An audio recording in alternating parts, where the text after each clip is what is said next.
Não mude de estação porque está começando um Cadáver Ouve Podcast. Muitas vezes, personagens históricos se confundem com lendas.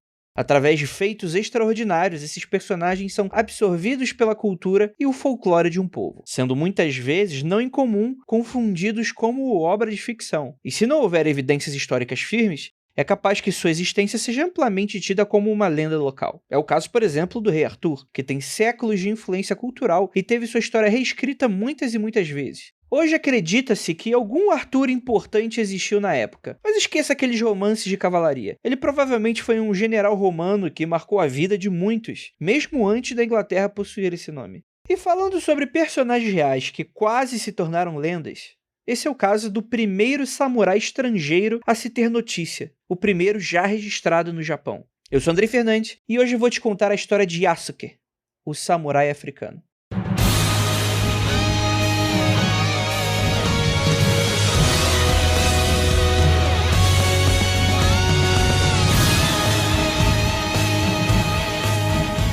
21 de junho de 1582, Oda Nobunaga comete seppuku após ser surpreendido por uma rebelião comandada por um de seus generais. Seppuku é um ritual que é parte do código de honra do Bushido. É uma prática comum entre os samurais, que consideravam que entregar sua vida era uma entrega à honra de morrer gloriosamente, rejeitando cair nas mãos de seus inimigos. Mas o Nobunaga merece um capítulo à parte no nosso programa, mas reservamos esse período para o futuro. Ele, além de ser um dos personagens mais importantes da história do Japão, principalmente é das suas conquistas militares com o propósito de unificação do país que todos se lembram. O caso era que Yasuke não apenas estava presente no momento do seppuku, como servia como um de seus principais aliados e provavelmente esteve presente na ocasião de sua morte. Mas como diabos um estrangeiro vai parar na corte de um grande general japonês o servindo como um guerreiro de elite? Bem, é aí que a nossa história começa. A origem de Yasuke é incerta, mas de acordo com os escritos de François Solier da Sociedade de Jesus em 1627, Yasuke era um muçulmano nascido em Moçambique. Ele havia sido escravizado por sua cor e é provável ter chegado no Japão vindo de Portugal, Angola ou Etiópia.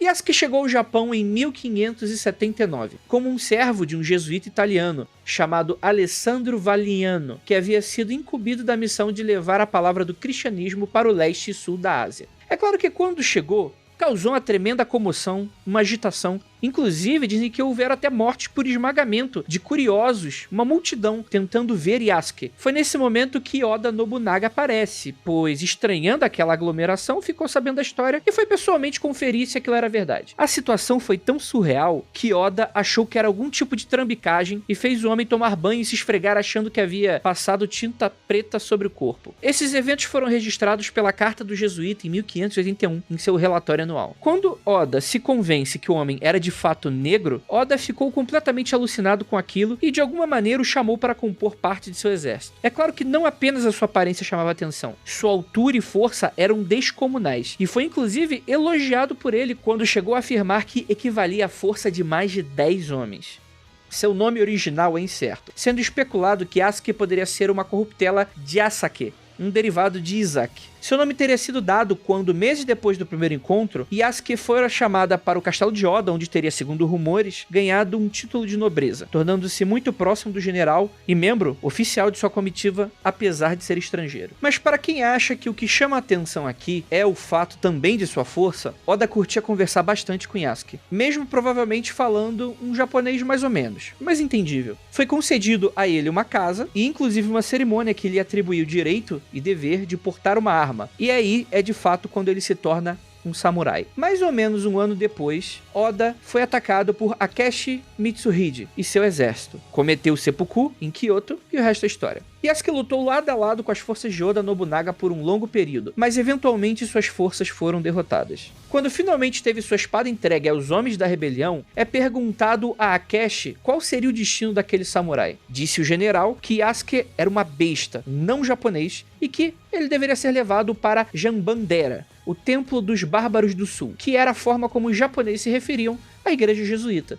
Mas deixando claro, a escravidão sempre foi uma infeliz prática de várias sociedades desde a antiguidade, seja pela perda de batalhas, dívidas de jogo ou por ter uma religião diferente. Mas diferente de outras ocasiões, o povo africano foi estigmatizado por sua cor de pele, sendo reforçada essa lógica para justificar a prática do tráfico de escravizados, incluindo de ordem teológica pela própria Igreja Católica, sendo vistos muitas vezes como animais. Esse estigma perdura até os dias de hoje. Apesar de que possa parecer com a nossa cabeça nesse contexto cultural em que estamos inseridos, a fala de Akechi tinha um propósito: poupar a vida de Yasuke, não diminuí-lo para além de um estrangeiro como qualquer outro, independente de sua cor. Os negros não eram discriminados no Japão por serem negros. Era, junto com os brancos jesuítas, considerados um povo bárbaro, por não serem versados na cultura local. Inclusive, negros podiam ser até admirados, tendo inclusive Buda sido frequentemente retratado como negro em templos japoneses. Isso quem tá falando não sou eu, mas Midori Fujita, em Discover Africa, History of African Image in Japan, em uma série conhecida como World History. Oda acreditava que Yasuke era um demônio guardião, ou um Daikokuten, um tipo de deus da prosperidade, e diz a lenda que o último comando para Yasuke de Oda foi levar a sua cabeça decapitada e sua espada para o seu filho Oda Nobutada. As referências após a derrota são escassas, mas acredita-se que Yasuke tornou-se então um Ronin, um samurai sem mestre.